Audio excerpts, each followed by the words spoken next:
Welcome to episode number 22 of the Go For Two podcast. I'm your host, Jackson Wallace. I got my buddy, my friend, my pal, my recent playoff game winner friend, Lucas, with me. Lucas, how are you, baby? I'm outstanding.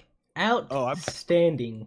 You were blowing up my phone. I'm allowed to. I'm allowed to right now. You all were. right? You were allowed I to. have. That was great. And I have avoided contacting you for the most part about the Titan stuff because I know you're in a sad, dark place, right? A sad, dark place because the Cowboys are not here, and you've got a coach that I don't think you are exactly happy about. We'll get to that later on, of course. Thrilled. But yeah. But you know what? You know what time it is, Jackson. I've done this every day since the Titans won. It is Thursday, January 9th. Titans won last Saturday. All right. Here we go. And every day I have given Jackson a daily reminder. And here's your next daily reminder for today. The Tennessee Titans defeated Tom Brady and the New England Patriots in the playoffs. The first update I got was at 12:21 a.m.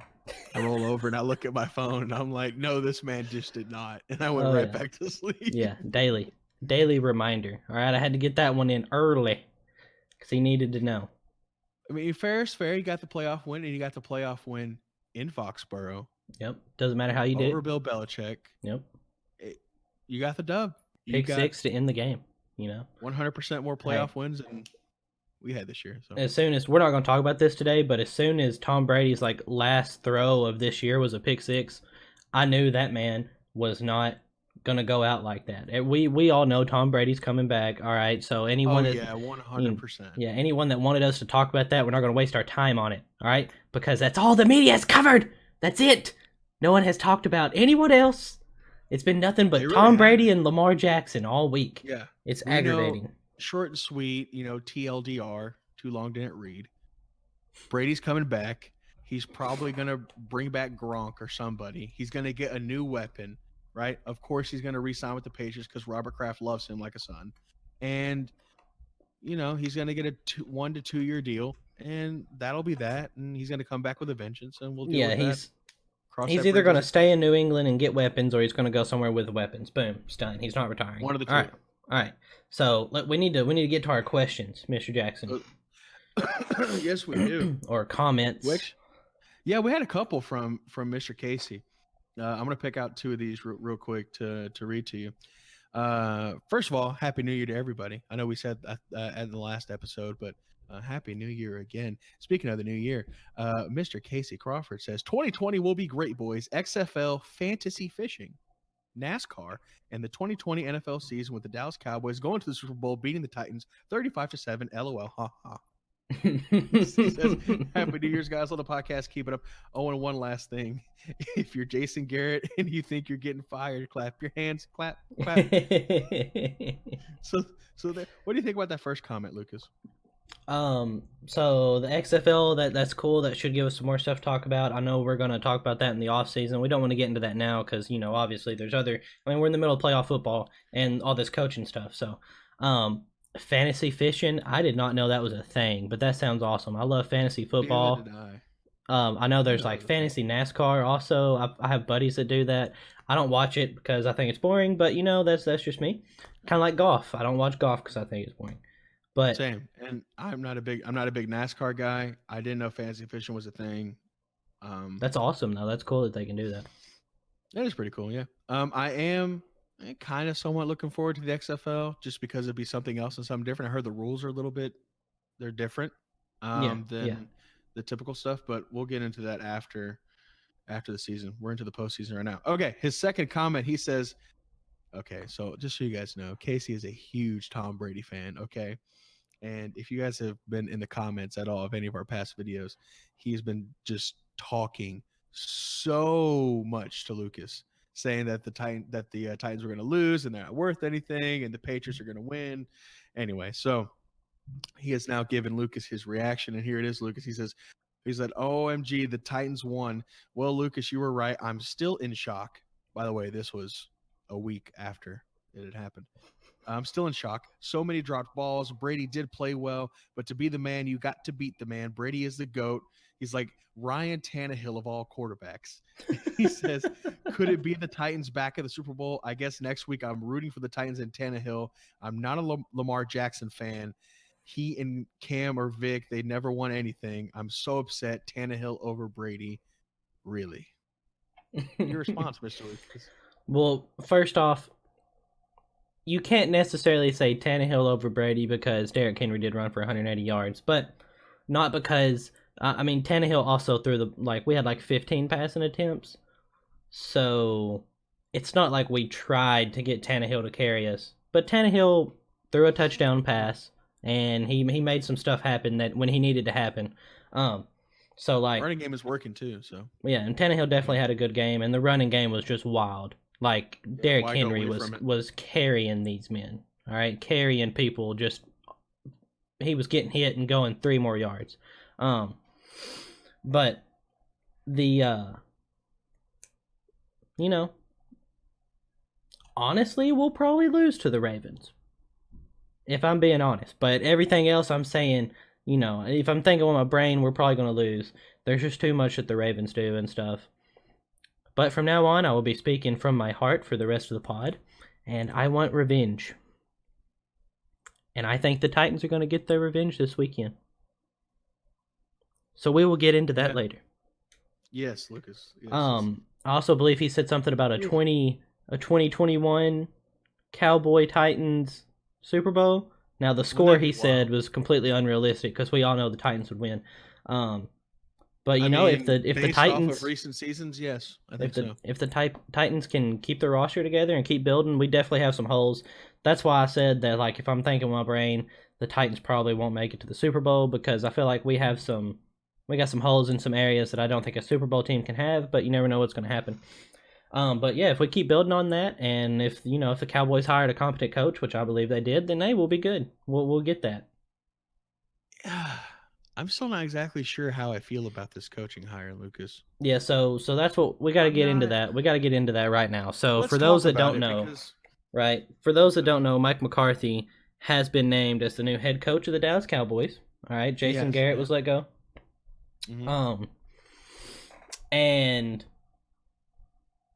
so I'll let you go first here, Jackson, and then I'll tell you what I think afterwards. Okay. But for people that don't know, real quick, I do want to say he was the ex-head coach of the Green Bay Packers. He won a Super Bowl in 2010, I believe. Yes. With Aaron Rodgers. 2011, yeah. Well, 2010 season, 2011 Super Bowl. Yeah, 45. So whatever he won it. He won it in the Cowboy Stadium, which is cool. And so yeah, Jackson, what you got? Yeah, he was a Green Bay Packer coach from 2006 to 2018, so he was there for 12 years. When I saw that we had picked up McCarthy, I wasn't exactly ecstatic.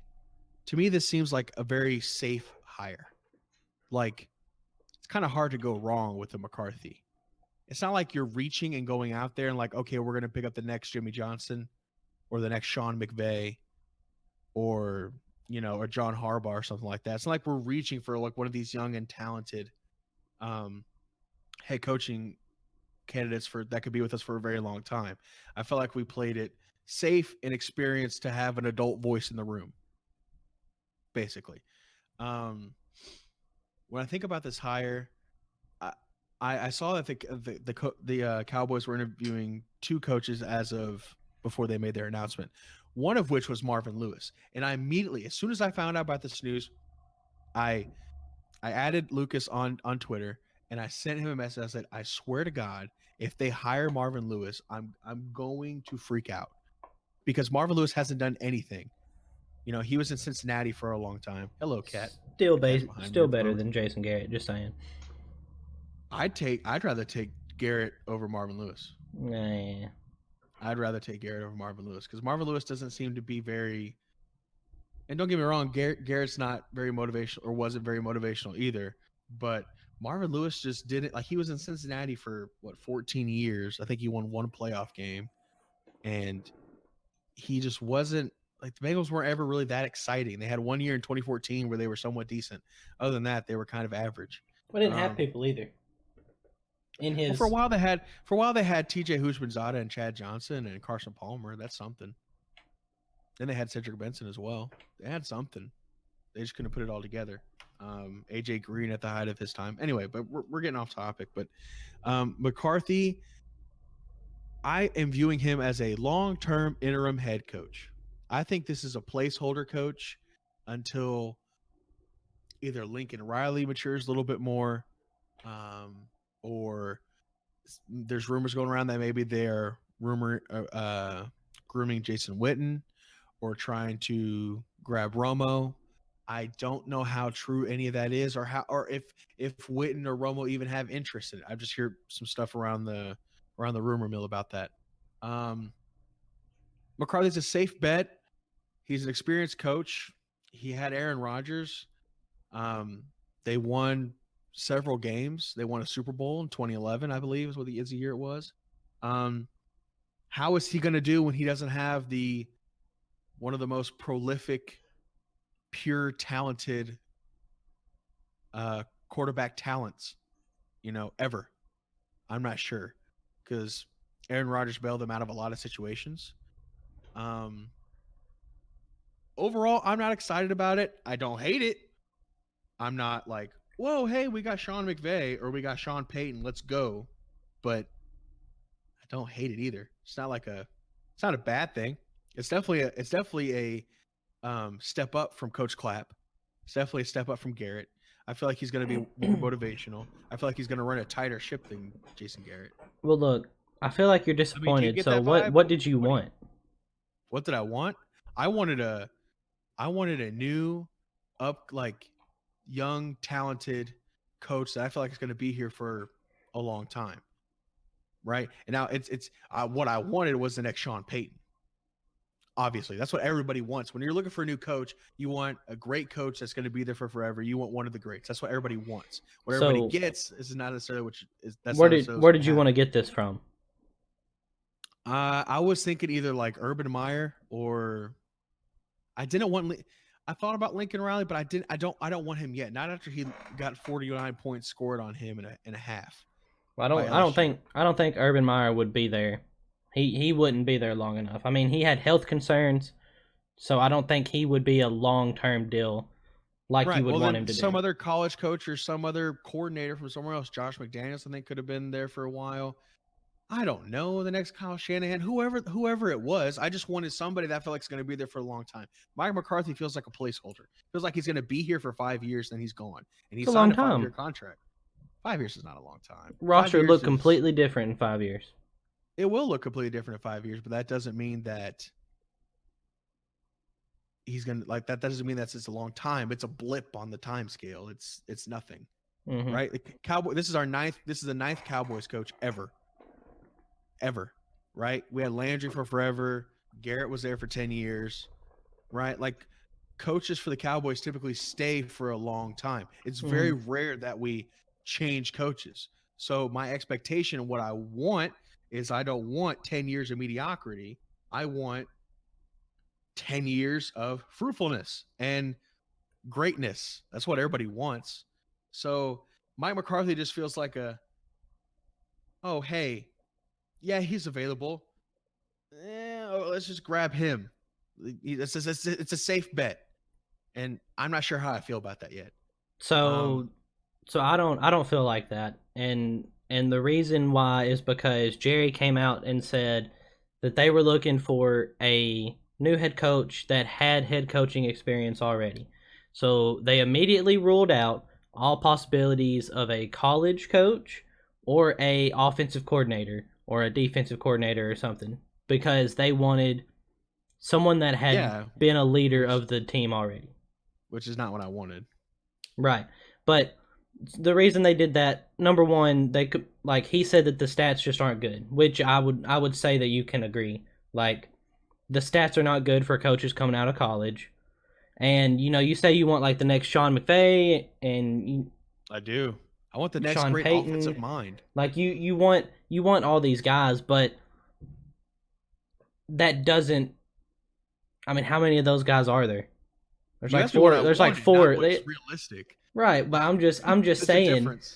But you're upset because, oh, well, we just got Mike McCarthy. I didn't say I was upset. I said I'm not sure how I feel about it. I'm not excited.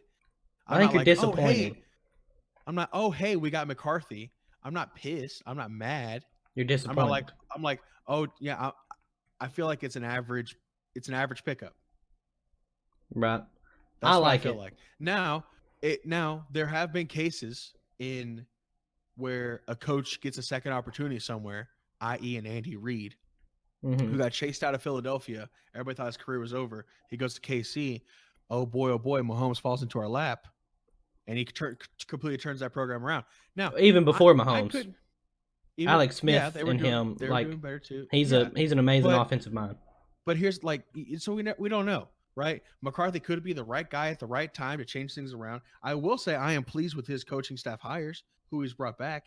It seems like we're going to keep Kellen Moore, right? Which I like. Turned our offense to the number one offense in the league. Right. So that's fine.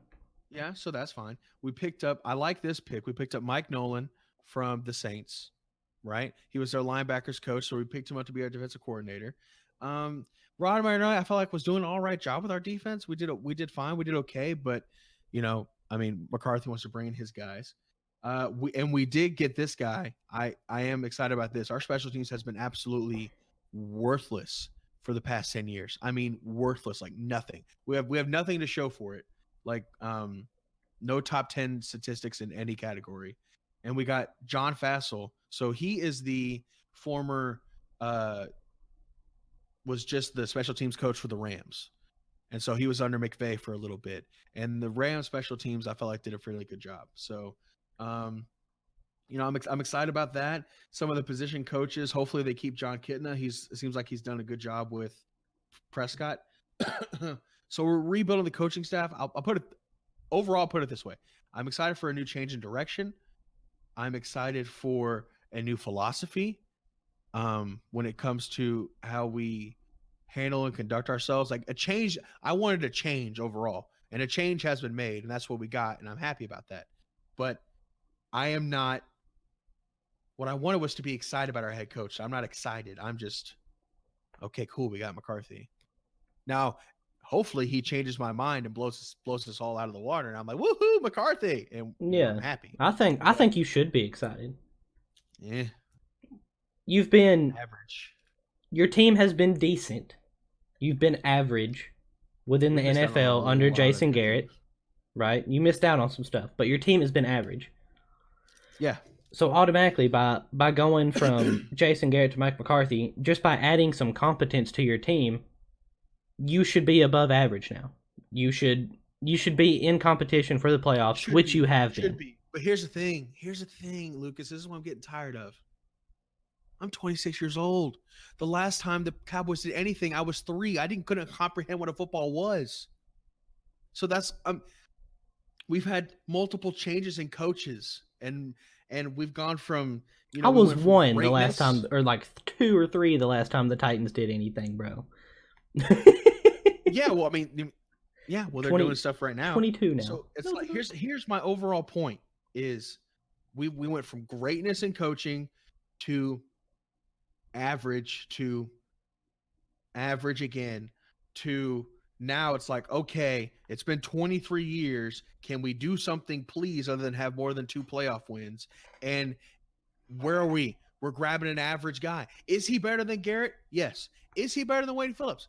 Yes. Should I be somewhat excited that it's a better candidate than what we've had over the last, let's say, 15 years? Sure, but I'm not going to get up out of my seat and be overall happy that we're going average again. This is on McCarthy to show everybody else why this was the right move. Why the Cowboys stopped interviewing people right at him and didn't at least have an interview with somebody else. It's like we interviewed Marvin Lewis, who probably shouldn't be coaching in the NFL anymore at all, and McCarthy. Tired of mediocrity. I'm tired of average. I'm tired of having a really good roster and us not being able to do anything with it. So I think, number one, I think he was the best available. Like when, maybe. When you look at the other head coaches, like I like his hire more than any of the other hires so far. Okay. I mean, I'd rather have him than the Baylor coach so far. Yeah. But, well, here's the thing. I mean, I could say that now. Time will tell. In 5 years, in 10 years, right? We can look back and say, oh, Mike McCarthy ended up being a great pick. He won you guys 2 Super Bowls. Yeah. Or we can say, we just wasted 5 more years instead of having, or instead of when maybe taking a chance on. Right, but I like this because you're not going for, number one, there's no hidden gray area. Like, this guy's been a head coach before. He can come in and y'all can win right away. There's no growing pains that you have to go through with a new head coach from college or even a coordinator, because even then they say it's a hard step. So Mike McCarthy can come in with the talent that your team has just by adding some competence to the coaching staff. Y'all are going to be in contention for the playoffs. I think that's all you can ask for as an NFL team, is to be in contention for the playoffs every year.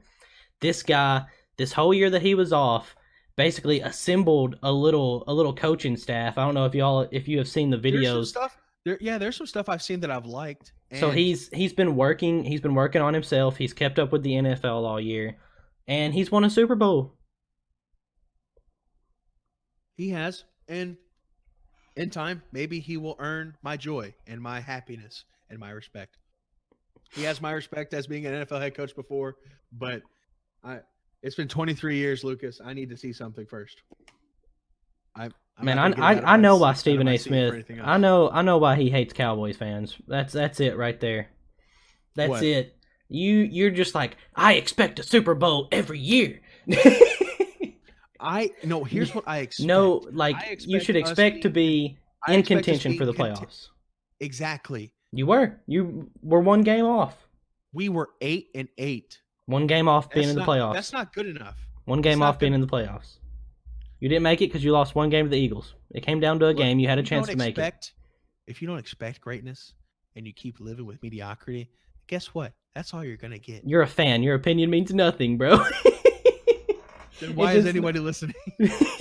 Look, I expect greatness. I hear you. I would like to see us at a conference championship in my adult life sometime. That'd be cool. I might get to see it happen. I think you might. This is the second division game I have seen us in. Like, in this era, yeah. Since you've been since we didn't have Steve McNair and Eddie George, Well, actually, I guess we did make it to the division one year. One other year we made it to the division because we won our. And that's reason to be excited. You guys are moving on up. That's fantastic. I do like our coaching hire. Anyways, but I love Vrabes. Vrabes is that guy. Okay? Vrabes is that guy. Look, did you see? Okay, I know you saw it because you liked it on Twitter, and I liked it too. And it was like this video of him on the sideline, and someone was talking trash to him, and he talks trash back, and I can't say it here right now in the air, but he said one of the players on the Texans was talking crap. Like, who's that guy? And he was like, he said, I don't even know who the F you are, and then looked over at someone else on the sideline and was like, who's this guy? Yeah. No, but we'll end this topic on this, Mr. Jackson. If you because I've been listening to ESPN and stuff talk about it and all that stuff, right? Mm-hmm. If you listen to all these people talk about it, they all say, I didn't watch the Packers a whole lot, so I wouldn't know, so I'm going off their opinion. But they all say that the main problem with Mike McCarthy was he got behind the times. Hopefully he's fixed that over the past year. And they say he had trouble building teams. Say what you want about Jerry Jones, but he does not have a problem bringing talent into the organization and building a good roster. Part of that, too, is like the Packers as an organization. They don't have an owner. The Packers don't have an owner. They're owned by the NFL. So there you go. Like, it's kind of hard to build a team when you have something like that going on. You know what I mean? Like, it's... So I think you should at least be hopeful.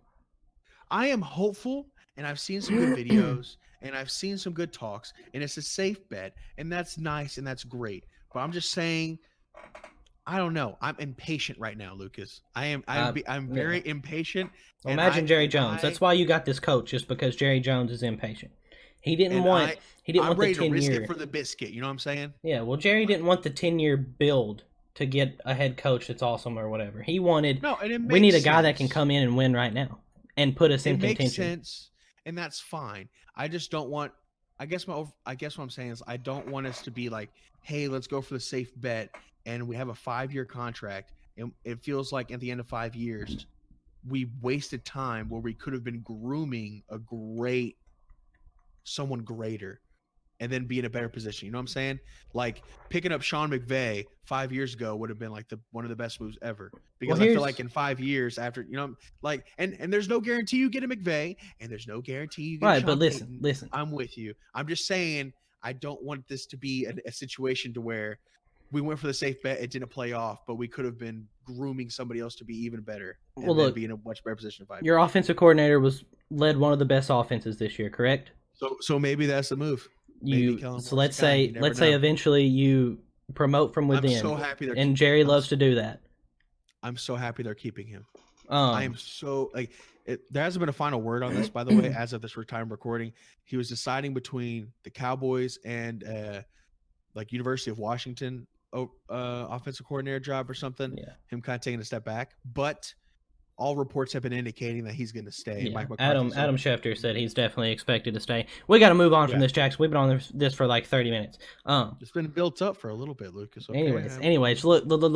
Something that you will never experience is a championship, but we do have the college football playoff championship.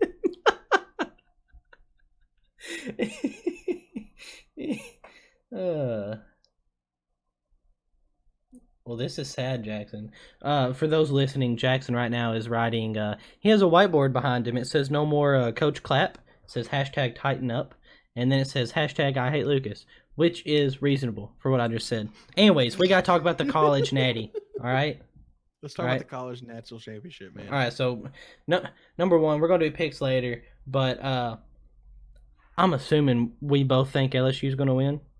Yes, I mean spoiler alert. That's my pick. Yeah, so we'll probably go through this topic pretty quick, but I just want to say that I do think LSU will win as long as they don't make the same mistakes that Ohio State did.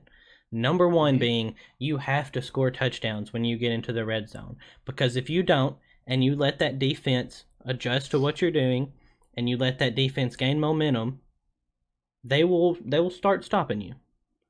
And then Ohio State also just it hurt my soul that they made these mistakes and let Clemson just gain momentum.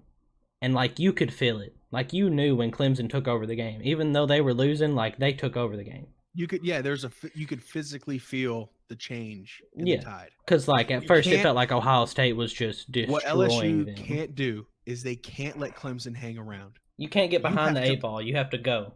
You have to put your foot on their throat and push down as hard as possible. And you can't let up. Right. Not against a Clemson team who has playoff experience and has won, I don't know how many games straight in a row now, 30-something is something ridiculous. And they're the defending champions. Like, they're no scrubs. You can't let them hang around and have a chance to win it at the very end. Exactly, because you get them. And that sounds like a very whoever scores the most points is going to win the game. Duh, Jackson. Yeah, obviously. I feel like Booger McFarland out here.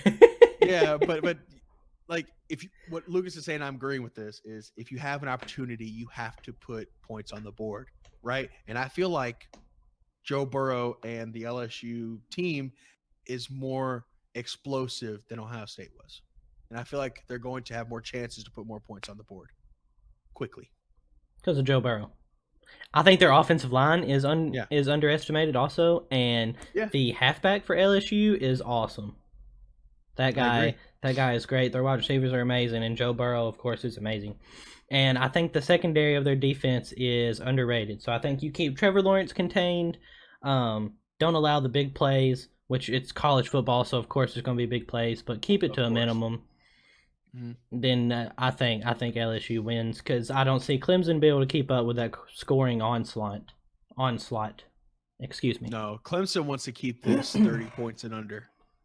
on both teams. Yeah, LSU's out here like, I'll throw 7 touchdowns by halftime. No big deal. LSU scores. I mean, it's obvious. LSU scores more than 30 points. I mean, their percentage chance to win the game is like 97. It's That's really something wild. Clemson can keep up. Mm-hmm. And it's not like Joe Burrow just goes out there and just throws 80-yard passes all day. Yeah, he's not slinging it all the time. It's just like they hit some deep balls, but he's just he makes the most of every play. Game, yeah, what he showed in that game versus OU was he had a lot of precision. He was very accurate. He made good decisions with the football. He's not going to turn it over. He's going to take what the defense gives him, and what the OU defense happened to give him was a couple big chunk plays. Right. But I just feel like he's not wasteful. Like he's okay. He's okay with if there's nothing down the field, he'll roll out and he'll get a couple yards on the ground. That's fine because he's a couple yards closer to a first down. You know, Jackson, stop playing with your cat, bro. Anyways, he's on the back of my chair at the moment. Yeah. So you're also going with LSU? Yes, 100%. What percentage would you throw on there? Percentage chance for LSU to win? 75. I think I think that's high. I was about to say I think that's a little high. Yeah, I'm feeling a solid like 60. 60? Yeah. I'm still gonna say 75. I think 1 in 4 times you play this game, Clemson wins. Now that very well could be this upcoming week. It very well could be that 1 in 4 times. If Clemson can keep it close, they can force a turnover or two, throw a couple trick plays in, maybe. But I feel like you play this game 4 times and LSU wins 3. Killing me, Jackson. I hear you. I guess in college football, the odds can be that stacked. Like sometimes the other team is just better. Yeah, I just feel like by the way, did you see what came out that Edo says, the coach for LSU? He was tell me. He was like working out before one of the practices or something, and someone was like Coach O, what are you doing? And he was like, the day that I can't whip up on a boy is the day that I can't get out of bed or something. Loved it. I did see that. That's awesome. Yeah, I love him. He's awesome. He seems like an awesome coach. Yeah. Yeah, just an absolute legend, man. So, talking about coaches, I feel like we spent a lot of time talking about coaches today, and we're going to talk some more because there's been so many moves that have gone on. So I just want to do a quick rundown and stop me. A little recap. Yeah, stop me if you want to interject on some of these guys or something. But some other coaching moves. All right, so the Giants, number 1, have hired Joe Judge. We've got to talk about this one because I feel like isn't that strange to pick up a special teams coordinator? So first up, I want to say that they're also having a meeting with Freddie Kitchens and Jason Garrett for their offensive coordinator. So we don't know how that's going to go. Either one, I think, is a good choice as an OC. Yeah. But offensive coordinator, Garrett would be great. But Joe Judge is the Patriots wide receiver coach, and apparently he was also like a special teams assistant, but he was not their special teams coach. Like he was like their special teams guy. Well, on First Take First Take broke it the other day, and they said that he had been special teams assistant and wide receiver coach. Oh, now, I thought he was like special teams court, like their special teams. He might have actually been their coordinator. Okay. But if he's a coordinator, I'm okay with it. It's not as bad. If he has just been a special teams assistant and a wide receiver coach, wow. Yeah. Like that is so far out of left field. Like I want to know how thirsty you are for a bit of the Patriots. Everybody wants an assistant from Bill Belichick. They want to learn from that guy, you know? I mean, why wouldn't you? But did you see a stat? I saw this stat, and I don't remember the exact numbers. Forgive me, guys, for you guys listening. But it was Bill Belichick's, like, his coaching tree, other than him, have a losing record in the NFL. It was like 48% win percentage. Like across the board. All of his assistants active in the NFL right now. I definitely believe it. But like, I feel like there's some things stacking against him for that. Number one. Okay, yeah, he was a special teams coordinator, wide receivers coach. He was both. Mm-hmm. Okay. Well, that's not as bad. I think he's only done that for like 1 year though. He hasn't been a coordinator at any other program or anything. So right. I still feel like it's a bit of a stretch. But you brought up the record of Belichick's coaching tree. I do feel like they go into some bad situations. Like Brian Flores is with the Dolphins. Yeah. You know, not good. Yeah. Not good. Mike Mularkey's been positive. Is that fair to say that like Bill Belichick's been so great that these teams that have been struggling and desperate for a new head coaching change want somebody who's been underneath that umbrella of Bill Belichick, and so they've kind of been put into bad situations? Like a lot of them have been put into rebuilding, or do you think that's just because like it's just hard to be as great as the guy? Both. Like, a little. I think it's a little bit of both. Okay. A little bit of both. But on from the Giants, the Redskins obviously hired Ron Rivera.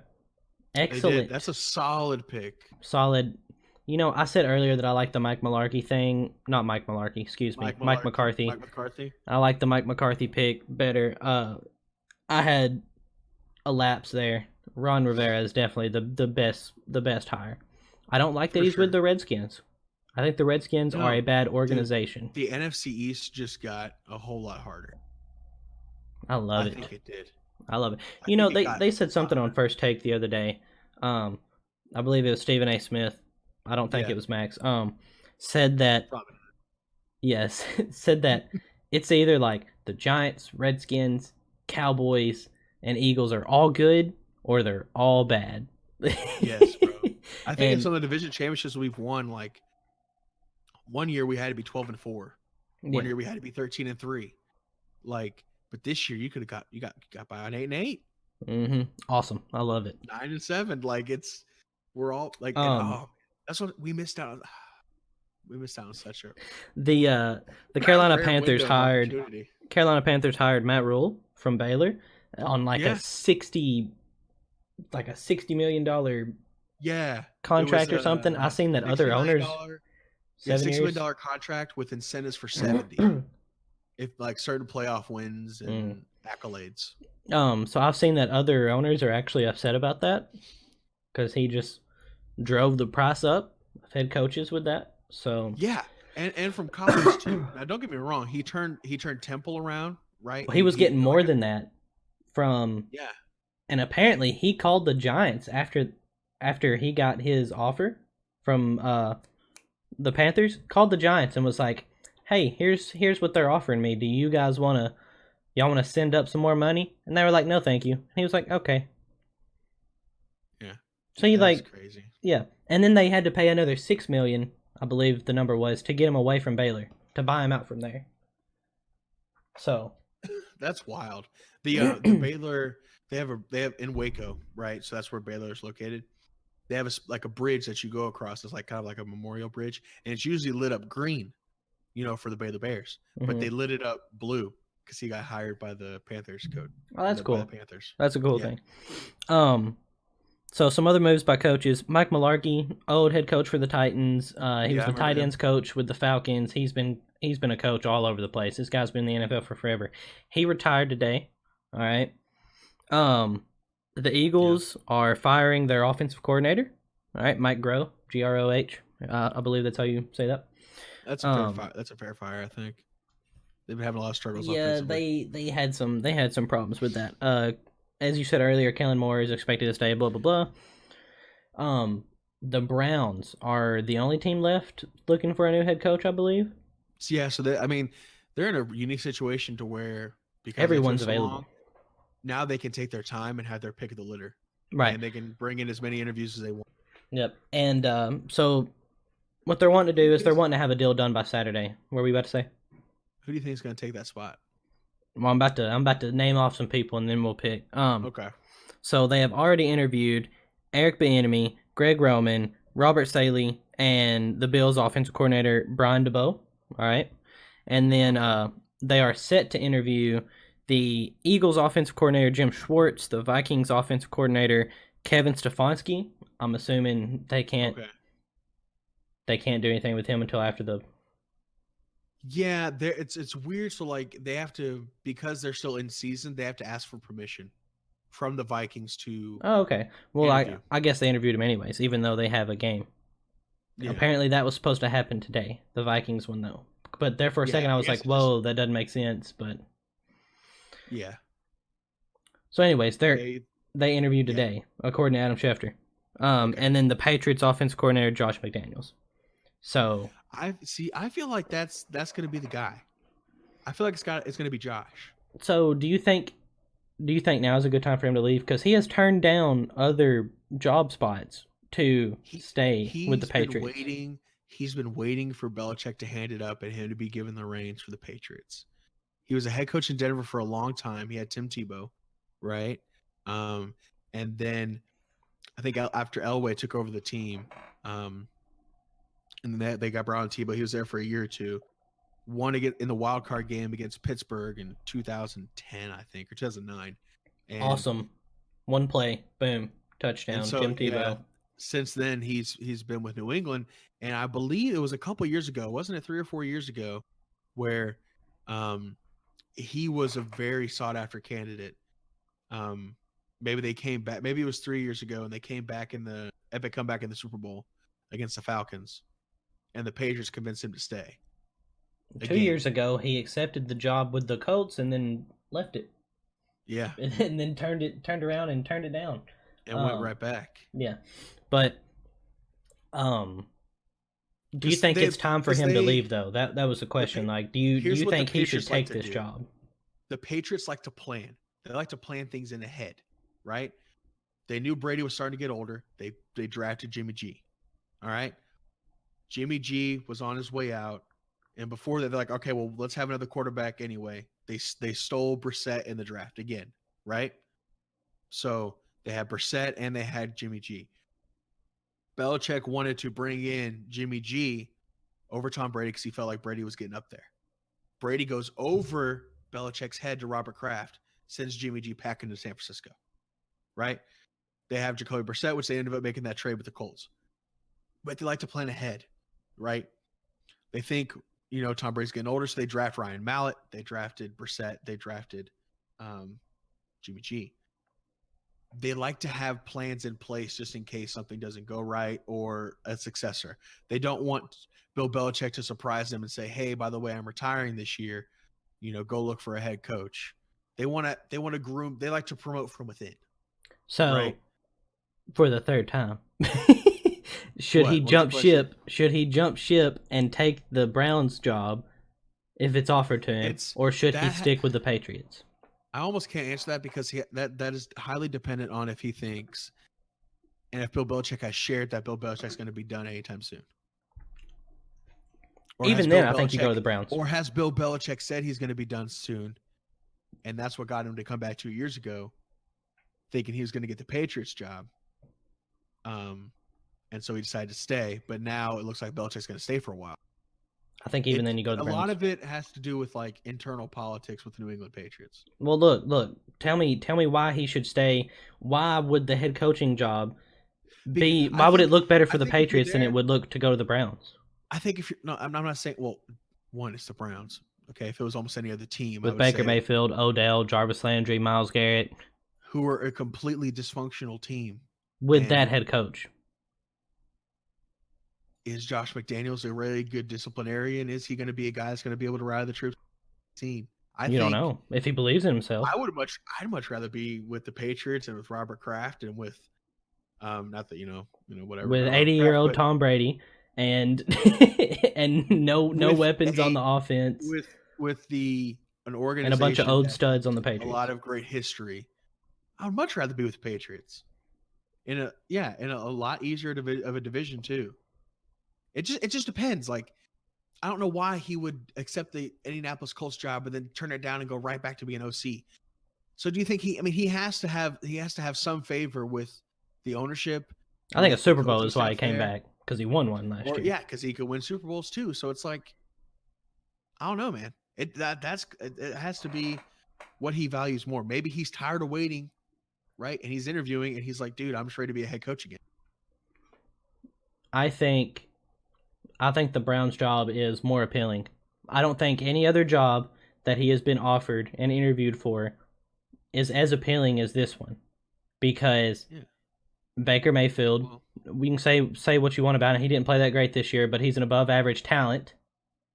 Maybe if he, Nick Chubb works out and cuts the commercials, we'll have a better year. Right, and Odell. Cheap shot, but I'll take it. Jarvis Landry. There's no question that there's no question that there's talent. If he believes in himself, if he bets on himself that he can control the team like a head coach is supposed to, I would stay as far away from that there you go. locker room as possible.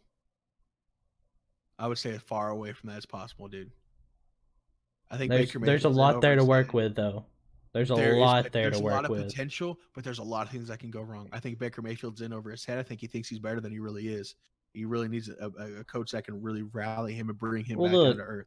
If the Patriots didn't have OBJ is a diva, and while he is a fantastic talent, he has continued to have problems he's very vocal that he wants the football. Fine, cool, but still, like, there's a lot of issues there. But you got to deal with Myles Garrett and the whole helmet situation, right? But if he stays with the Patriots, he's got to look at Tom Brady's got a couple years left, and no Bill Belichick anymore. Right. If he became the head coach there. This is about what's important to McDaniels. Does he want to stay an understudy to the best coach of all time? Is that important to him in his life right now? Was it like 9 or 8 years ago? Absolutely, because you want to learn from the best to be the best, right? Cool. But now that it's been 7 or 8 years, is that important to him in his life? Or does he want to step out and do his own thing? Which is why I think he's going to get this Cleveland Browns job, because I think he's ready to do his own thing and spread his own wings. Patricia went and did it with Detroit. I think he's ready to go do that with Cleveland. I think he's been ready. That's the right thing. I think he's been ready. He's been interviewing for jobs for years. Yeah, I don't think he has found the job he likes, and I don't see a better job offer that he's going to get than the Cleveland one. Right now, with no GM, with powers. He will have more powers than he would with the Patriots. That's a good point, because they don't have a GM right now, so he's going to have a lot of control. That is a good point, but I mean that's the only job he's going to get offered right now, other than staying with New England. Well, I mean, he could hop over to the Browns and then be like, excuse me, just be like, boom, Odell Beckham, give me 2 1s, thank you, 2 number 1 draft picks, thank you. He could. I'm gone. Do you think he will? I mean, he could. No, I mean, no one can say definitively if he will or will not. Should he? I think it's a reasonable thing.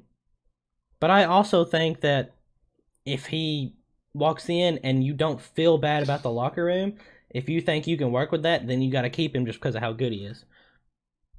Yeah, and that's up to, I think he's going to end up with the Cleveland Browns job. I feel like he has the most on his resume. I feel like he's the most successful out of the rest of the candidates, and he's going to probably end up being the head coach of the Cleveland Browns. And he does have a lot to work. There's a lot of potential, but I'm also just saying, like, it's just a ticking time bomb waiting to go off at any given time if not handled correctly. Now, maybe he's the guy to go in and put it all together, and you have Landry going for 1,000 yards and OBJ for 10 touchdowns and 1,000 and Nick Chubb running for 1,200 and Mayfield throwing for 45 touchdowns. Maybe he's the guy. I don't know. But well, look. Question: could Mike Cleveland Mularkey has notoriously been? I keep saying Mike Mularkey. Do it? No. I keep saying Mularkey. Could Mike Vrabel have go and bust up into that Browns locker room and Vrabel sling him in the head with Vrabel is a man's man. He is that guy. Okay, and Braves can go anywhere and do anything. Yeah, just like he went to Foxborough and won last week. All right, so I got to talk about that. That's what I'm saying. Okay, learn me something, Mr. Lucas. All right, so I got Jackson's team ain't playing, but I still got to do my hometown hero segment. So I got to do my likes and dislikes. Number 1. Don't look at me all sad like that, Jackson. Jackson's team ain't playing, but here's what I'm going to do. Okay. So I'll start off with my dislikes first.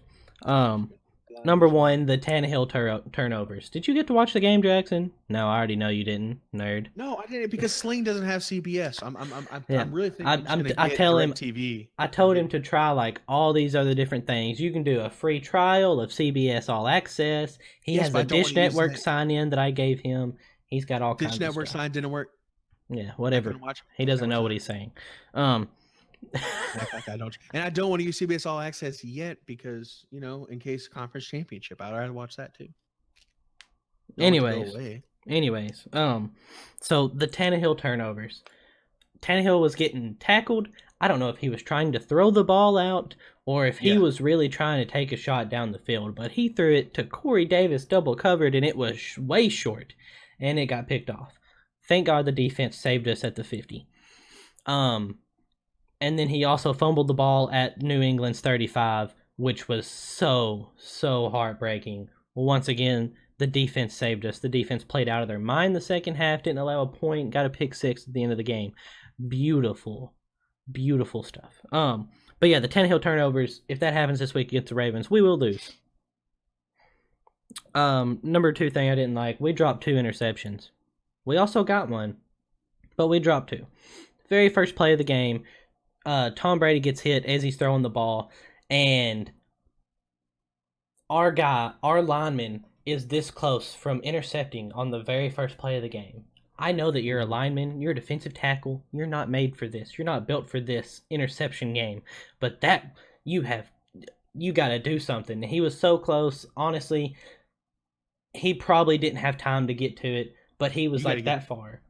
And you got to get them hands up and cradle that in. And it would have been beautiful. The next thing, we dropped a pick 6 right before halftime. Logan Ryan hit him in the hands at like the 15 or the 20-yard line, I think it was. It was probably honestly more like the 25, but still it was a pick 6. There was no one there. It was going to be a pick 6. Yeah. Just sad. The last thing I didn't like was no quarterback pressure. There was one play where Tom Brady sat back there for what felt like an eternity. I'm going to assume it was at least 87 seconds. Probably. And then sounds about right. Threw it all the way down the field, and they caught it for a huge gain, for like a 50-yard gain, and it got called back for an illegal man downfield. So, we got very lucky there. But if you don't get pressure on Lamar Jackson, even if you do get pressure, you might not tackle him. So maybe not getting pressure will be better. Maybe we want him to throw the football. I don't know. I don't know, man. He's thrown for a couple of 4 touchdown games this year too. Yeah, with like 16 passing attempts in each game or something. Anyways. That's all you need. My likes. Look, I have faith, man. I have faith. Look, we ain't there yet, Jackson. We ain't there. My likes from last week's game. Number 1, Derrick Henry in the offensive line. As Jackson would say, OMG. OMG, bro. Yo, Derrick Henry. 180 yards. Dude, he is a Spartan. The offensive line was blowing the Patriots off, just blowing them off. We created a whole new line of scrimmage that night. All right? Yeah. The dad. Beautiful. Taylor Lewan, highest graded offensive lineman out of the playoffs that week. Boom. Dad showed up. I don't know what else you want. All right? I don't know what else you want. You can't ask for anything else. The defense is my second like, especially on the goal line. We had a goal line stand at the 1, Jackson. Ooh. The 1. 3 plays. Rashaan Evans. Tackle by Daquan Jones, and then tackle by Rashaan Evans again. Beautiful. At the 1. All 3 times. Could not have done it better. All right? Kept them to a field goal. It was 10-7. Kept them to a field goal. We went down and scored in a 2-minute. We did a 2-minute drive, Jackson, with Derrick Henry. Dude. At all 75 yards, Derrick Henry. Run, he just ran it screen down pass, run. Beautiful. All to Derrick Henry. But the defense stopped them right there, held them to 13 instead of letting them go to 17. When, they didn't let them score another point after that. The whole second half, they went scoreless. Last thing I liked is, even though Tannehill did turn the ball over, Tannehill made the plays when he had to make the plays. Yeah. When Tannehill had to throw that touchdown in the first quarter, he made it. All right. At the end of the game, we need one more first down to really win the game, honestly, like to put it almost out of play for Tom Brady. It's 3rd and 8, and he throws a strike to Anthony Ferkser on the left sideline. What are you writing, Jackson? Oh. For those watching, Jackson has changed his I hate Lucas hashtag to I love Lucas. So we appreciate 3 that. letters. Appreciate that. That's right. That's right. Just 3 letters. So yeah, so Tannehill played when he had to. Past the likes. I mentioned this earlier. No one has talked about the Titans game. Just saying. People have talked about Tom Brady. No one has actually talked about the game. And I feel like it is a disservice that the Titans-Patriots game hasn't received a lot of coverage, and the Houston-Buffalo game has not received a lot of coverage. Deshaun Watson got hit from 2 guys at the same time. They hit him from both sides. That's the reason he was able to stay up. But he stayed up, avoided the sack, and won the football game. You know, like that was the play that I did. Crazy. It was wild. Did you watch that? I did watch that. That was wild. Yeah, I've seen plenty of replays too, but you're right. Like, and don't get me wrong, the reason why this podcast is even late is because we've been moving lately. But so I haven't watched a whole lot. But the very minuscule amount of media coverage I've seen about, NFL coverage this week has been about Brady. Is he going to stay or go? Which team could he possibly go to? Is the Patriots dynasty over? No one has been acknowledging, oh, hey, the Titans are kind of here and they're here to play. Yeah. My favorite show on ESPN is First Take, and First Take talked about Derrick Henry a little bit today. But for the most part, they have talked about the Mike McCarthy hire every single day. I get it. It's a big deal. The first day, Monday, it was breaking news because Jerry did that, because Jerry wants to be in the spotlight all the time. Jerry knows how to own a news cycle. Yeah. I'll give him that. And so that's awesome. But we have got to move on some. And so I'm a little upset about that. Not just for us, but also the Houston and the Bills game, I feel like hasn't got as much coverage as it needed either. That was wild too. Yeah, people have talked about the Viking Saints for some reasons, not necessarily some stuff that, Anyways, Yeah. past that. I'm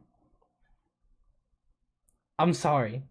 No, you're good. My screens went black for a second. It freaked me out. It was shaking on my side for a little bit. Yeah, well, I thought my computer just died. No, we're good. So anyways, before the game, Tom Brady sends out a video on social media calling the Titans hyenas. All right.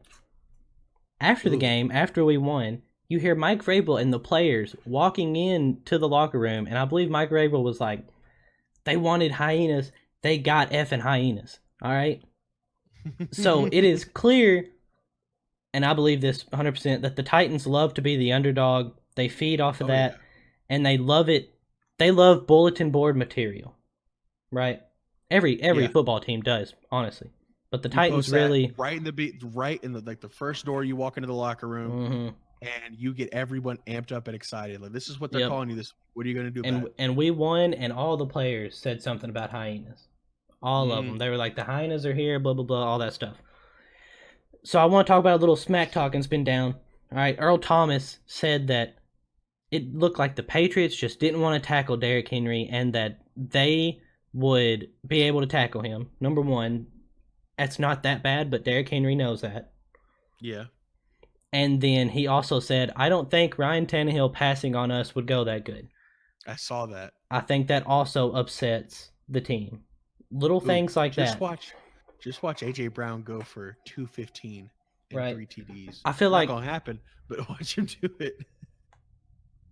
I feel like you shouldn't do that as a football team. That's something that the Titans don't do. We sit there and we love the underdog aspect and everything. But I just want to sometimes the smack talk can have while you're looking that up, Lucas. Sometimes the smack talk can have a bit of a reverse effect on you, on your team. Because you go into it super hyped up, so now if you don't completely pummel them into the dirt, then exactly. I mean, what are you going to say? And then Matthew Judon, awesome player, said, we want to hit Derrick Henry as many times as possible. I bet Derrick Henry hears this, and he's just like, good, I want you to hit me, because I want to hit you. Bro. Yeah. He's like, 200, he's like 240 pounds. Stiff arm straight to the throat. Practices his stiff arm every practice. Every practice, this man. All right. So I hope Earl Thomas gets judo chopped in the throat by Derrick Henry en route to a 67-yard touchdown run or something. Wouldn't that be wild? All right. So we'll talk about the game when we get into the picks a little more and maybe some other stuff. But man, Jackson's cat's doing some weird stuff, bros. Sorry, guys, y'all can hear that. She's kind of jumping around behind me. So real quick, me and Jackson are gonna start doing a new thing. Excuse me. It'll be better after this week. This is the first week we're doing it, and obviously it's gonna be centered around the Titans a lot because it's my Twitter account we're doing this from. But I'm sorry, I'm reading this. We are doing this Twitter deal now where it's like segment of cool stuff we've seen on Twitter this week, right? So I'm going to read some cool tweets that I ran into throughout the week. All right, I say cool tweets. It's going to be stats about your team's games or whatever, or maybe just some cool stats from the NFL. Like and please feel free to add us at Go42 Podcast on Twitter if you see something funny. Mm-hmm. And you think we should talk about it on the show, please feel free to, or just some interesting stats. Yeah, you know, some things that like you wouldn't think of to go look up or whatever. So the first thing, community. That's right, we do. We like to feel involved. We're lonely people. Number one, so at My Sports Update tweeted out the Antonio Brown curse. Over the last week, the Steelers, Raiders, Bills, Patriots, and Saints all got eliminated. Let me just say that is wild, and it's also wild that both of the 6 seeds won. Ain't that awesome? Do you count that as an Antonio Brown curse? Because he didn't even play with the Patriots, but do you count it because he worked out? He did play for the Patriots. He didn't play for the Saints. He worked out for them. The Saints. I'm sorry, the Saints. I'm still counting it because it's every team that he was with. Every team that he even talked to. He hasn't been with them. He worked out for him. He worked out for him. He's probably talked to. Dude, do you know how many teams this guy probably talked to? It just makes it seem better, Jackson. We're just adding it to the list. Why are you so upset? Okay, I just don't think the Saints counts, but fine. All right. At Jim White Sports tweeted out last night's. This was the day after the Titans Patriots game. Last night's Titans Patriots contest was the most watched AFC wildcard game in primetime in 9 years. Wow. The game was seen by an average of 31.41 million viewers, up 23% from last year's Chargers-Ravens, and up 7% from the Seahawks-Cowboys wildcard game. So I just wanted to rub it in your face that although it was most likely because of Tom Brady, the more people watched the Titans play wildcard this year than they did the Cowboys. That is all because of Tom Brady, because the last time that Tom Brady was in a wildcard game was like 8 years ago. I don't want to hear it, okay? Look, I thought this one was funny. I feel this deep in my soul. Okay. 12th Titan tweeted, I just want the Titans to win 3 more games. That is all. That is all. That's all I want. That's all I need. That's all I require. Yeah, just win the Super Bowl, whatever. I don't know if you're going to do it this week, man. I know we're not into our picks yet. I just don't know. It's hard. I don't think so. I want you to know. I found this on Twitter. Brett Kern was actually the worst rated punter in the games last week. Really? Dude, but did we know? Did they know that he pinned him at the 1? Exactly. Did you know every punt? So he had 5 punts. 1 of them went out of bounds. 4 of them pinned him inside the 18. 1 was at the 1-yard line. I don't know what you want from a punter. What else do you want from this man? Nothing else. Yeah. Sad stuff. Cool thing. Last week's game was only the 4th. It was only the 4th time in history that the number 1 Russian offense went against the number 1 Russian defense, or the number 1 rusher. I'm sorry. Yeah. Went against the number 1 Russian defense. The rusher obviously won, and the stat is that the team with the number 1 rusher has won all 3 times so far. And this is what is occurring this weekend. Yes. Excuse me, I said Patriots last week. That's what's happened this weekend with the Titans Ravens. Yes. So the Titans are winning, right? If you go by history, the Titans should win. From that stat, yes. You like it? I like it. Also, the last time the Titans won a game on the road in the divisional round, 2000 at the Colts. Went on to the Super Bowl that year. What's up? Come see me. Big trust. That's right. So I don't know what you want from me. Also, last thing from Twitter, the Ravens have not played a formidable opponent in over a month. The last time they played a good team was Buffalo on December 8th, and the Titans have been fighting for their lives for 2 months. So I do think the Titans will enter the game with a little bit more. We will be playoff ready. Like we're playoff ready. Like we're in the mindset already. Are they going to be playoff ready? The starters for the Ravens have not played in 2 weeks, and haven't been in this fight for your life mentality. Mm-hmm. And so we're going to win, Jackson. I know. We've been talking about that a lot. I get it. You're excited. I know. You're ready. Sad. You're so upset. I love seeing it. You're such a good friend, Lucas. I appreciate that. I'm allowed to be happy right now, Jackson. Run-of-the-mill average coach. Jackson, you're supposed to be happy for me, okay? You're supposed to be a Titans fan now. I am happy Cowboy for is gone. you. I would be happy for you, buddy. Would you? Yes. No, you'd be crumbling in sadness. I would not. Upset. Look, it's time for take it or leave it. All right, take your sadness somewhere. That perks me right up. All right. I like take it or leave it. For those that don't know, take it or leave it is a segment we do every week where I present 5 things to Jackson. I say take it or leave it, and we talk about it, and it's cool. Let's get it.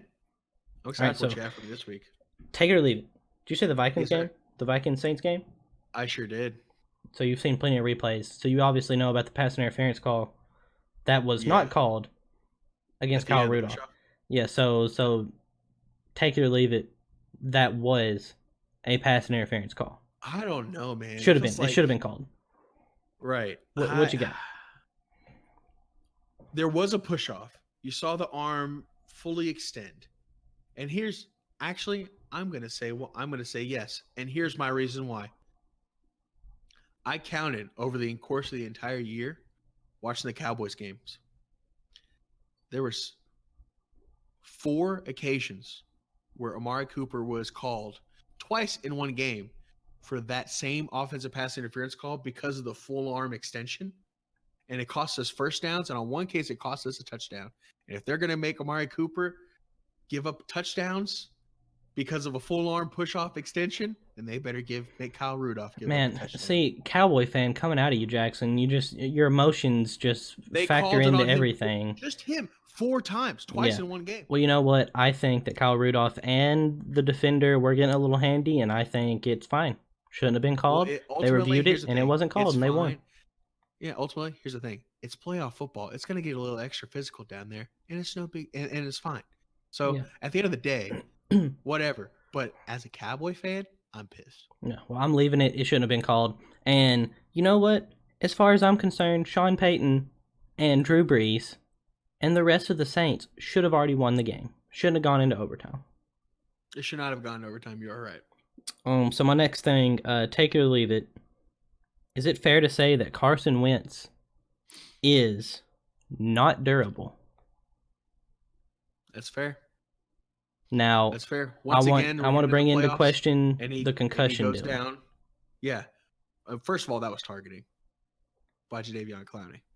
That was targeting on the hit that knocked him out of the game. He saw him go down. He lowered his helmet straight in front of the back of his head. That was targeting. He should have been kicked out of the game. Second thing, yes, he is injury prone. There should be serious questions about his durability. This is the 3rd year in the playoffs where right before the playoffs, he gets knocked out and he can't finish the rest of the season. This being the end of one game, but for the rest of the season. Right. There are serious durability issues. And they picked their guy. They didn't want to go Nick Foles. They're going to go Carson Wentz. They just gave him a brand new contract. They're going to have to deal with this for a while, but I don't know, man. I think it's fair to call that question. I'm also going to take it not because of the hit, because I understand that no player, no matter how durable you are, you can't really affect getting hit in the back of the head. But it definitely, he does have a durability issue. He has been hurt at different points in time throughout the season, and he has never been fully available in the playoffs. Correct. So, that was his first playoff start. Yeah. Take it or leave it, Mr. Jackson. Ooh. Is it time to look and start pointing some fingers maybe at Sean Payton in regards to why the Saints have not won a Super Bowl recently. No, leave it. Here's the thing. This year, I can understand. This one was, first of all, the Vikings shouldn't have been in the game late. You're right. The Saints should have sealed that deal right before, right? The Vikings are having problems in their secondary. You have Michael Thomas. You have Alvin Kamara. You have one of the most prolific offensives that we've seen this year, right? The receiving champion. So this year, I can kind of get, okay, this being legitimate. The year before that, though, it was last year, a complete blown no call pass interference that had it had been called, I am very confident that the Saints would have gone to the Super Bowl. And I think the Saints would have beaten the Patriots. Year before that, blown coverage by the Saints. That's their own fault. Complete blown miss coverage. Rookie corner In that situation, Minneapolis Miracle. Okay. I don't think you blame that on Sean Payton. You certainly don't blame last year on Sean Payton. This year, I still don't think you blame it on Sean Payton, but it's a legitimate loss. I agree with. I don't think it's his fault. I agree with everything you say except for this year. I think this year is his fault. This Vikings team is not as good as you. I think they needed Mark Ingram, and I blame him partially for losing Mark Ingram. Their offense has been different this year, but it's still been amazing. And your team wasn't as ready as they should have been. Okay. This is the only year you can make a case for that. But yeah, this year. It's not this overall year. his fault. Right, this year. I think you're allowed to be upset at him this year. But not the other years. No, and I don't think it was like I can point to one person at being Sean Payton. I think two different factors that go into it. But you are allowed to be a little like, man, they shouldn't have even come down to that. Right. It shouldn't have been a game. Exactly. It shouldn't have. Take it or leave it, the Baltimore Ravens will take Derrick Henry out of the game. He will be a non-factor. Leave it. Derrick Henry is there's first of all, when you make contact with a guy, he leads the league in yards. That's like 800 and something yards after contact, right? So even if they commit to slowing him down and they rush through the A gap or they hit the B gap and they hit it quick, getting the first hit on this guy is not going to bring him down, right? We've talked about this multiple times throughout multiple podcast episodes of like how frustrated you were that Derrick Henry keeps getting hit in the backfield, but he's still making positive plays. So imagine if he wasn't getting hit in the backfield. Oh, guess what? He wins the rushing title. So offensive line has played way better the second half of the season. He's so big, he's so powerful, he's fresh, he's ready to go, and he's yankering for a hit. You know what I'm saying? And no, there's no way he's a non-factor in this game. You can commit to slowing him down. He might not have 180 and a couple TDs, but I agree. Have 75 hard-earned rushing yards and a touchdown. Yeah, I agree. Be a factor. The reason I agree is because let's say they do load the box. That's fine. Stop him. Tannehill's going to go over your head. He's good enough to do that. Mm-hmm. I think the greatest coach in history last week, right? Yeah. Didn't load the box because he knew that then they would be vulnerable. He loaded the box, of course, but he didn't just like overstack it, right? He didn't commit to completely. He didn't fully commit because you can stop the run. It's possible to stop the run. Here's the thing. This is the thing the Titans have not had in a long time. They have a home run star wide receiver in A.J. Brown. And Khalif Raymond is back this week, and he's the fast guy. Make you pay over the top. Yeah. Mm-hmm. So, I'm also gonna leave it. If you load the box, then Tannehill will make you pay, and you won't be able to load it as much anymore. And then Henry is gonna run the ball. I don't think he's gonna have $180, but I think he's gonna have 75 hard-earned yards and a touchdown. Unless the Ravens jump out to a really big lead. Yeah. Then maybe, but we'll see what happens. You have to play catch up. Yeah, last one. Aaron Rodgers needs to win one more Super Bowl in order to get himself in the upper echelon of history, like up there with Brady and Manning and Favre. He needs to win one more Super Bowl to put him up there. Take it. I'd say take it. Rodgers is one of the most purely talented, like arm talents we have ever seen from the quarterback position. He is that bad man, right? Just in terms of pure talent and strength with his arm and able to put it exactly where he wants to put it. And there's been years where he has razzled and dazzled us with like, how did he just do that? Or coin the term, we just got Aaron Rodgers. Like, he has pulled games out of his hat out of nothing because he's Aaron Rodgers. So he's like, in terms of talent, you have to think of him as one of the greatest ever, period. But to think of him as like great quarterbacks up there with Manning and up there with Brady and Montana and Elway and Marino, I think he does need another Super Bowl. Yeah, I fully agree. For his legacy. Well, I mean, it's been 10 years since his last one. So like it's time, or 9 years, whatever. It's he needs another one to prove. Now, counter question. I'll take it or leave it to Mr. Lucas. Does Breeze need another one? Because it's been 10 years since his last one. No, he's got all the records. Yeah, I think so too. I don't think he needs another one. That would be the cherry on top. He walked champion like Ray Lewis, right? Mm-hmm. But Ray Lewis already had a Super Bowl, and he already cemented himself as one of the best linebackers ever. I don't think Breeze needs another Super Bowl to put him in the conversation for top 5. Right. Aaron Rodgers does. So that's it for Take or Leave It this week. That's all I got. I love Take or Leave It. You ready to get in our picks? Yeah, I want to get in my recap real quick. So the games we picked last week: Georgia beat Baylor, Oregon beat Wisconsin, Tennessee beat the Patriots, the Bills lost to the Texans, the Vikings beat the Saints, and the Seahawks beat the Eagles. Okay. They did. I do want to point that was 3 of the away teams won in the NFL. Okay. So the standings now, it was a terrible week for me. I'm 68 and 58 now. You are 75 and 51. Ever closer to Jackson winning. Let's go. So let's get into our picks for this week. First game of the week, of course, Clemson and LSU.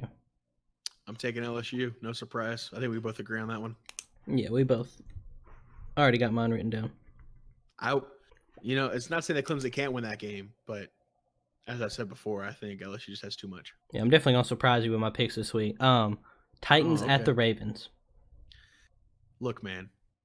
Here's the thing. I know I shouldn't be doing this because I picked the Patriots last week because I thought it would be not impossible, but near impossible for the Titans to win on the road in Foxborough in January, excuse me. And I love the Titans. I'm going to be rooting for them this weekend. I think Lamar Jackson's just going to be too much. I got to go with the Ravens.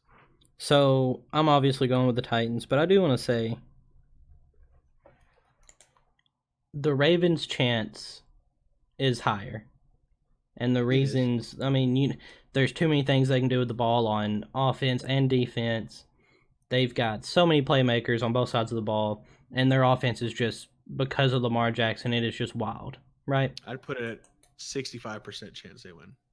But I'm going with the Titans because of the underdog, because of the smack talking, because of the momentum we've got, because of how the team has been playing for its life the way it has. And I think the Ravens will slip. I think they'll make a mistake somewhere. It's supposed to be a nasty game.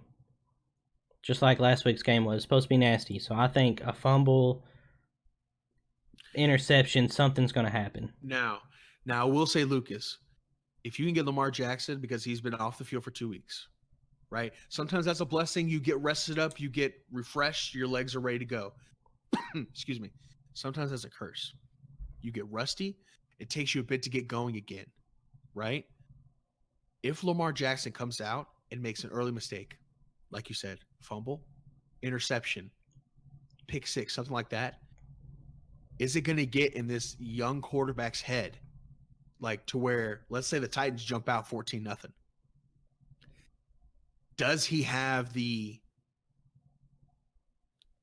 wherewithal? Does he have the what's the word I'm looking for? Resilience to lead his team back down early, where just last week everybody's talking about unanimous MVP. Well, the Ravens have outscored opposing teams in the first quarter like 131 points to 32 points. So that's what I'm saying.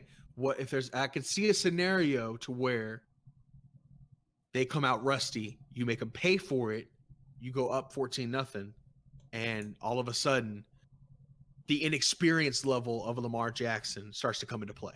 Right. I can see that happening. I think something will happen. There will be a fumble or something, and we'll win. Yeah. Hey, that'd be great. I do want to talk on I Want Revenge. I didn't talk about this earlier. Ray Lewis and some other players took Chris Johnson to the ground and bent his body backwards and hurt him, and we lost the game because of that. Joe Flacco got away with the clock literally hitting 0 and him getting the playoff like 2 seconds later and getting a first down on it, because our players, this was on like third down, our players were like, the clock's done. No, they didn't call it. And you can't just review that. So I'll be rooting for you. I really will. I'm going to figure out a way to watch this game, and I can't wait to. And I'm telling you, man, I would love to see it. My last thing, the 2000 season, the 2001 playoffs. Yeah. The number 1 seed Tennessee Titans had the visiting Baltimore Ravens, who were in playoff mode and had been in playoff mode for a while, and the Titans had not played anyone in a month, had rested their starters, got the bye week, and the Ravens came in and won with like 70 passing yards. Revenge is a dish best served cold. I'm wearing my Chris Johnson jersey Saturday. I want revenge. I won this jersey at the fair in middle school. I have never been able to wear it because it was always too big for me. But it's time. Let's go, Lucas. We're breaking it out, Jackson. It's gonna happen. All right, and I'll shed tears if we win. Oh, that would be beautiful. I might actually shed tears. I think I was before we got Aaron Rodgers in 2016, when we had it was like a 17-point comeback in the second half. Mm-hmm. We were about to beat the Packers, and I had tears. I was like, "Oh my god, I get to see an NFC Championship game!" And then in 20 seconds, Aaron Rodgers destroyed my entire life. So next game, Vikings at the 49ers. This game is interesting because the Vikings are coming in with a lot of momentum. They just beat, I think, the better team than the 49ers, the Saints. And so you would think logically that, okay, well, if they beat the better team, the Saints, then they can definitely beat the 49ers. I just don't think so.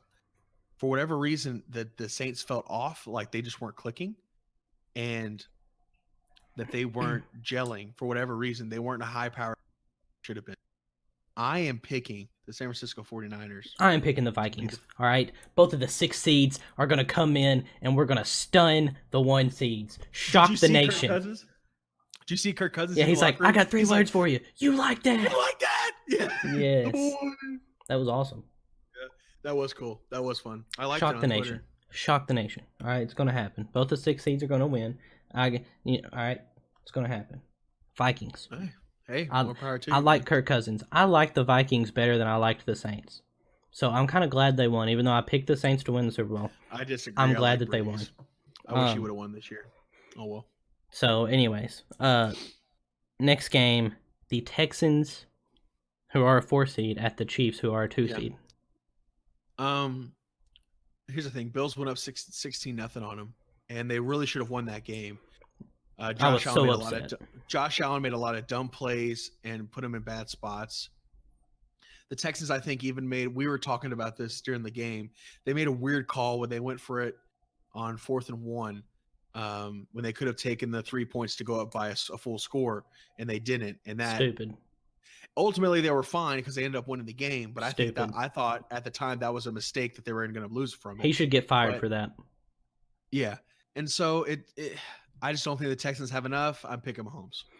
I'm picking the Texans. The Texans won earlier on in the year, even though the Chiefs' defense has been looking good. But look, this is why I'm following the path that was laid out in the 2000 playoffs after the 99 season. The Tennessee Titans. All right.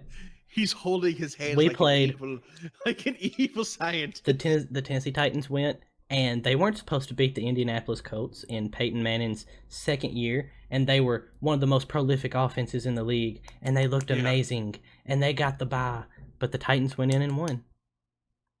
And then the next week, they played Jacksonville, who won the division. So the next week, in the AFC Championship, we will be playing the Texans, who won the division. The Texans in the AFC Championship game, I'm going to be beside myself. I want to go to Houston. I'll go to Houston. I'll be at that game if that happens. That would be what's good. That would be so awesome. That'd be so awesome. Anyways, I probably won't be able to go, but I would love to. But yeah, so I'm going with the Texans. No matter what they do, really they can't seem to lose. All right. Seahawks at the Packers. This is a game. This is a good game. This is going to be a great game. Closest game out of all of them. Here is where I think the inexperience of Matt LaFleur is going to hurt him. I hope so. I hate him. The only times I don't hate him, but Aaron Rodgers had a bye. It's been twice before this, and both times, one time he was 15-1, and they came out and they lost. Wow. Every time he's had a bye, they've lost. Now, and that's with Malarkey, as you said, no, McCarthy.